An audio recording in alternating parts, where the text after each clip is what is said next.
Salut à tous, c'est Punk de la chaîne, bienvenue sur cette vidéo qui aujourd'hui va parler de réel.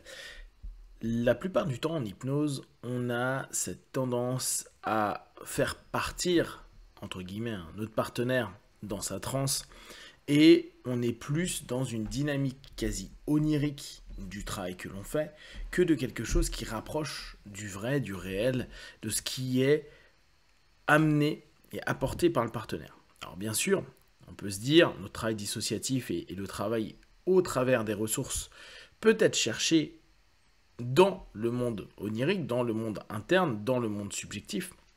Ça pose aucun problème.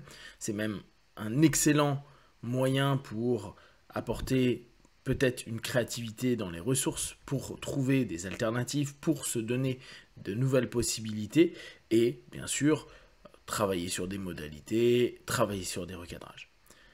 Le problème est que souvent, en tant qu'hypno, on peut faire émerger, c'est-à-dire ramener notre partenaire en le laissant dans ce monde alternatif, dans cette perception alternative, comme étant à cet instant précis l'élément salvateur, apaisant, pour que son subconscient, qu'on aime à voir comme très imaginant, très imagé, puisse avoir un ensemble d'éléments externes, la suggestion, les échanges, et puisse se nourrir de ça pour apaiser à moyen ou long terme la problématique. Plus je bosse et plus je me rends compte que, outre le fait qu'on puisse vraiment utiliser de façon intéressante tout ce qui est lié au symbolique, tout ce qui est lié à l'imaginaire, l'un des points importants est de pouvoir ramener cet imaginaire dans le réel. C'est-à-dire que factuellement, notre partenaire, par rapport à son problème, son malaise, sa douleur, puisse avoir, en émerge, et surtout a posteriori, parce qu'on sait qu'il y a un phénomène post-hypnotique qui dure parfois une demi-heure, 1 heure, 2 heures pour certaines personnes, où il est encore en transe, où les suggestions ont encore un impact, et donc se sentir bien les minutes ou les heures qui suivent, c'est absolument pas quelque chose qu'on peut valider, nous. C'est bien quand quelqu'un, on parle de douleur, une douleur physique, si la personne, au moins pendant 2 heures, a plus du tout le même niveau de douleur, c'est absolument génial. Ce que je veux dire, c'est que on a quand même un besoin de ramener dans ce réel, avec une perception de ce réel, qui est celui du quotidien, celui de l'instant, celui de la perception, celui qui va faire que peut-être vous avez travaillé sur une problématique de rapport à quelqu'un et que le lendemain, la personne va voir cette entité, cette personne, cet individu, et va devoir se confronter à, échanger avec, ou tout simplement croiser cet individu. Donc, si en projectif, projette-toi demain et tu rencontres cette personne-là, la personne semble être OK. Nous, ce qui nous intéresse, c'est réellement le lendemain et surtout les jours qui suivent. Admettons, c'est un collègue de boulot. Ce réel et cette modification ait un impact.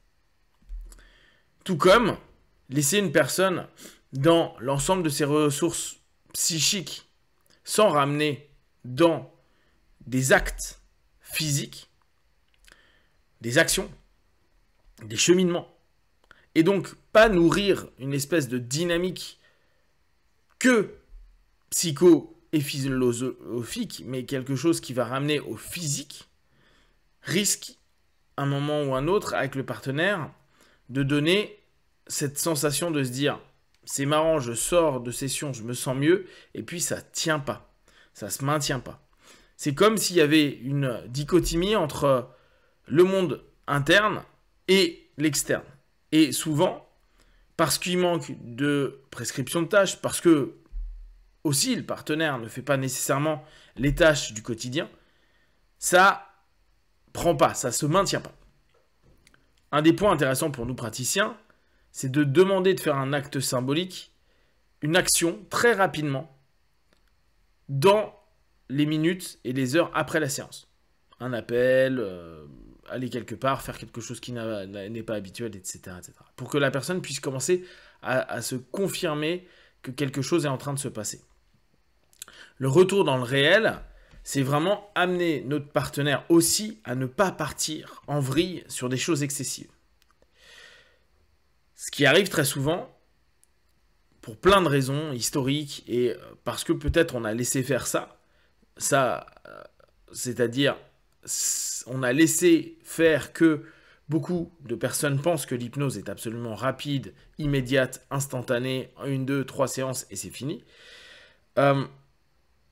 On a très souvent cette notion où on ne se rend pas compte que les objectifs de la personne, par rapport à un cadre réel, ne sont pas viables. Trop important, trop intense, trop rapide, trop fort, trop puissant, trop, tout ce que vous voulez.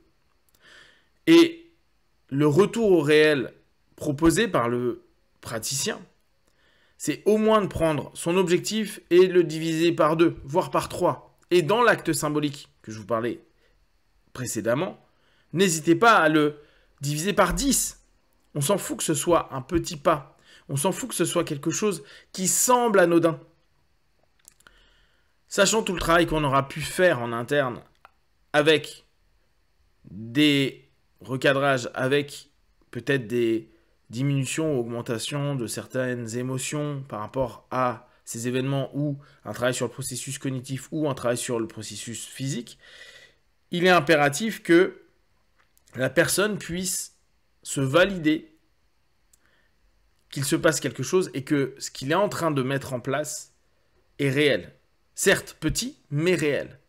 Petit à petit, on va réussir à lui faire faire, ou il va réussir, parce que nous, on est juste là comme quelqu'un qui suggère, il va pouvoir avancer tranquillement.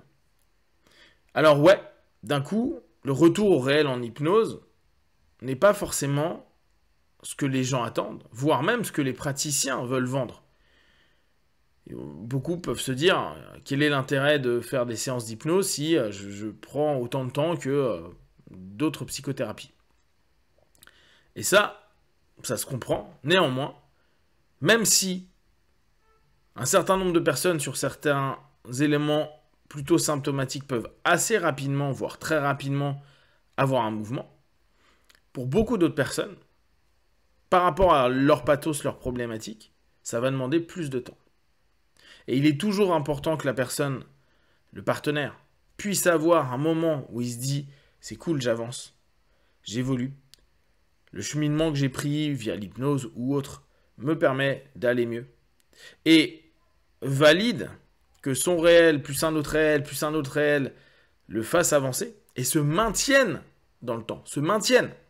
Pas simplement quelques jours, quelques semaines, mais vraiment qu'il y ait dans ces petites actions, ces petits retours au réel, une notion un peu éducative, une notion d'apprentissage qui lui permet à long terme de se dire « Ok, il m'est déjà arrivé ceci ou cela et je vais réussir à recommencer ça, peut-être même sur un autre domaine, parce que, un peu comme en TCC, je sais que j'ai pu mettre en place des comportements, les structurer, les ramener dans ce monde physique, pas simplement dans ma tête.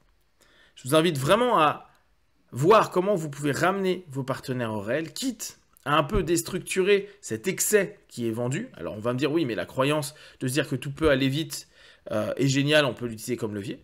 Je valide complètement. Néanmoins, si au bout de quelques séances, vous voyez que ça n'est pas le cas, et qu'en fait la croyance n'est juste qu'une illusion et une idéalisation, ramenez vers du réel. N'exploitez plus ce levier qui est faux et qui n'apporte rien. Ramenez vers quelque chose d'hyper concret, petit à petit, étape par étape. Dites-moi comment vous faites, vous, pour faire retourner vos partenaires au réel. Et comme d'habitude, si vous avez des questions ou des remarques partagées sur Facebook, YouTube, j'y répondrai le plus rapidement possible. Comme d'habitude également, ne prenez que ce qui est bon et juste pour vous. Testez, analysez et concluez. Be one, ciao.